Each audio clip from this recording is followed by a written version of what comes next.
essa igrejinha de bairro? Sei, aquela Na esquina dela ficava um terreiro. Ô, louco. Então, o que acontecia? Era uma batalha espiritual ferrenha. Por quê? Muitas pessoas que iam no culto caíam endemoniadas. Nossa. Porque frequentavam o terreiro.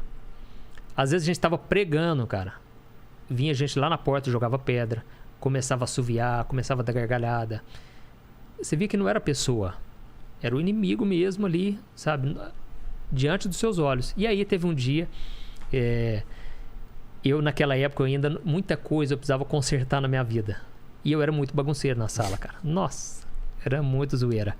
O que acontece? O pastor, ele já estava acostumado. A pessoa começava a não querer assistir o culto, a baixar a cabeça. Ele já ficava atento. Por fim, gente, vamos fazer oração. Caí endemoniado ali, cara. É mesmo? É.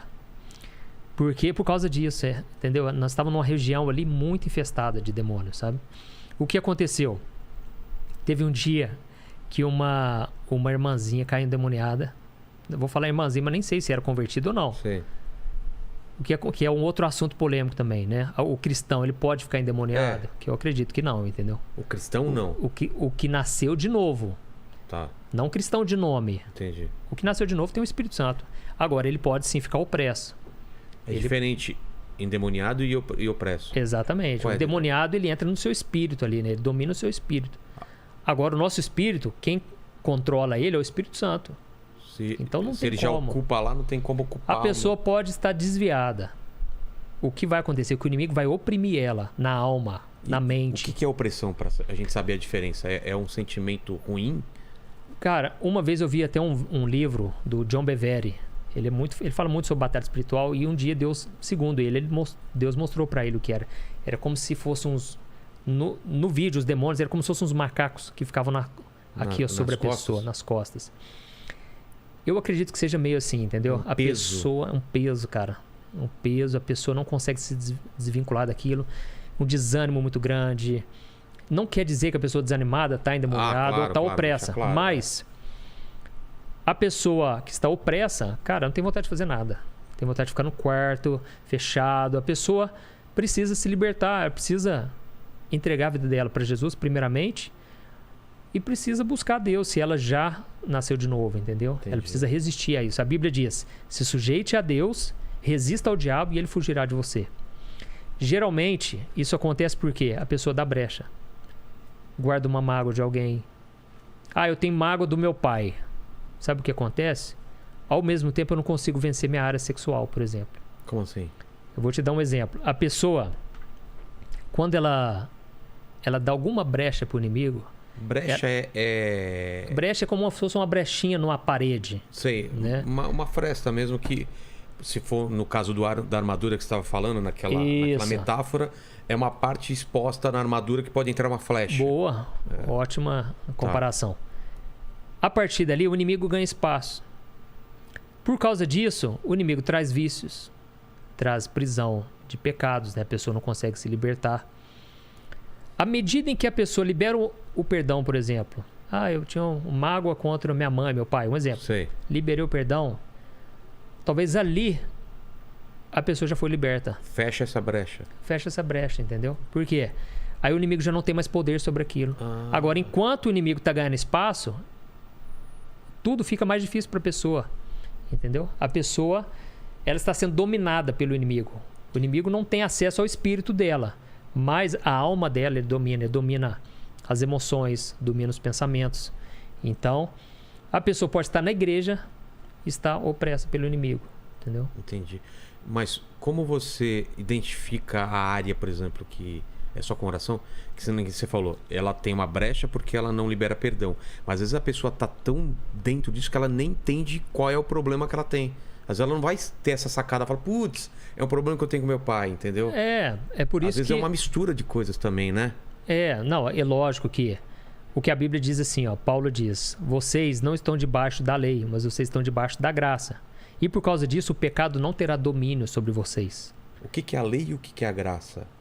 É outro assunto, calma aí. Vamos só terminar esse. Então guarda aí pra gente esquecer, a lei e a graça... Todo cristão, quando ele nasce de novo, ele recebe o Espírito Santo. A Bíblia diz em 1 João que o que é nascido de Deus, ele não vive na prática do pecado. Tá. Porque dentro dele nasceu uma divina semente, que é o Espírito Santo. Então ele não pode viver mais na prática do pecado, porque ele não consegue mais. Por isso que é o processo da santificação. Entendeu? Que é a obra que Deus começa a fazer na vida da pessoa. O que acontece? A pessoa que roubava não rouba mais, que furtava não furta mais, que mentia já não consegue mais mentir. Obviamente, em algum momento vai mentir. Pode acontecer e vai mentir. A gente não consegue viver o tempo todo sem pecar. Só que o pecado agora já não nos separa mais de Deus. Porque Jesus, ele ofereceu o sacrifício completo na cruz. Só que o que acontece? Se a pessoa ela insiste naquele pecado, ela pode se tornar escrava. Pode não, vai se tornar escrava. E Jesus falou, aquele que pratica o pecado se torna escravo dele. João capítulo 8. Mas se o Filho vos libertar, verdadeiramente sereis livres. O que acontece? Não é porque eu entreguei minha vida para Jesus que eu vou ser totalmente liberto. Não, eu vou ser liberto se a verdade me libertar. Se eu deixar Jesus governar minha vida. Se o Espírito Santo governar minha vida. E aí o que acontece? A gente confunde, porque a gente pensa, nossa, eu pequei, então quer dizer que eu não estou liberto? Não, você já está liberto. Tudo que você tem que fazer agora, crer no perdão de Deus, crer que Jesus já pagou pelo seu pecado e bola para frente. Entendi. E não ficar se martirizando. Porque o papel do diabo é o quê? Acusador. Ele é o acusador dos nossos irmãos. E forçar a pecar mais ainda. Porque já pecou mesmo, né? Se você não crê na graça, você vai se apoiar na sua força. Entendeu? Entendi. Eu tenho que resolver, eu vou conseguir. E aí você se frustra mais ainda e você se afunda mais no pecado. Aí voltando a falar da lei. A Bíblia diz o seguinte, a força do pecado é a lei. Como assim? A Bíblia diz isso, a força do pecado é a lei. O que isso significa? Quanto mais lei, mais o pecado sobressai. Eu vou te dar um exemplo. Você não pode ficar olhando para tal lugar. Aí que você vai olhar, entendeu? Você vai pensar, nossa, eu não posso. Aí que você vai cair. Não posso pecar com o meu olhar. Aí que você vai olhar mesmo. Você vai se afundar, entendeu? Ou seja, a lei, como que surgiu a lei? Quando o homem, ele tinha pecado, né? Quando Adão e Eva pecaram, Deus falou, olha, agora vai ser do meu jeito que vocês vão se reconciliar comigo. O primeiro casal que pecou, Adão e Eva, eles cobriram com folha de figueira. Deus falou, não, folha de figueira, não aceito isso. Vai ser através do sangue de um animal. Deus sacrificou um animal e cobriu eles. Para mostrar o seguinte, o sangue de animais vai cobrir vocês temporariamente. Por quê? Deus queria mostrar para eles que o salário do pecado é a morte.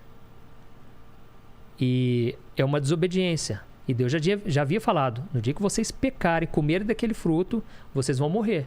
Para que nós não venhamos morrer, alguma coisa tem que morrer. Então, Deus criou esse método espiritual. O inimigo, engraçado que o inimigo, ele copia as coisas de Deus, né? Porque se você quiser aumentar o seu poder pro lado do diabo, de Satanás, você vai ter que sacrificar animais, galinha, bode. Não é assim? Então, o inimigo só copia o que Deus já faz, né? E Deus falou, agora vocês vão ter que sacrificar animais. Só que o ser humano, cada vez mais, eles não queriam, eles pensavam assim, ó, eu vou pecar e depois é só matar um cordeiro, matar um touro, matar um bode e tá tudo resolvido, entendeu? E aí, até mesmo quando Jesus veio aqui na Terra, o sistema religioso estava defasado desse jeito, entendeu? Comercializando, via que o pessoal que precisava do animal para sacrificar, colocava uma inflação absurda em cima daquilo, entendeu?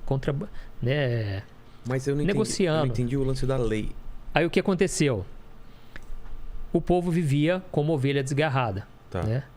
E aí Deus levantou Moisés, libertou o povo, né, da escravidão ali no Egito, atravessaram o mar e aquele povo, praticamente 2 milhões de pessoas, estavam ali no deserto. Aquele povo sem lei nenhuma. Né? E Deus então deu os mandamentos para Moisés. Ele deu os 10 mandamentos, e não só ele, mas eles falam que são mais de 600 leis no Antigo Testamento. Ah, é? Leis cerimoniais, leis de higiene. Por exemplo, tem uma lei que ele fala assim, olha, se vocês verem um cachorro morto na rua, vocês não comem, dá para o vizinho de vocês, dá para outros povos vizinhos. Então tem muita lei que é difícil entender e nem tem que procurar entender, é só para você ter um conhecimento. Mas por quê? Porque eram leis de higiene. Deus sabia que ele pode trazer contaminação. Os outros povos não seguiam as leis do povo de Israel. Entendeu? O que acontece? Quando Deus deu a lei, Até então eles não tinham noção o que era pecado ou não. A não ser a consciência do coração. Entendi. Eu vou te dar um exemplo. Se um índio estiver lá na Mata Atlântida lá tal, de repente ele mata o companheiro dele. Ninguém falou para ele que matar é pecado. Mas é uma lei de Deus, não matarás.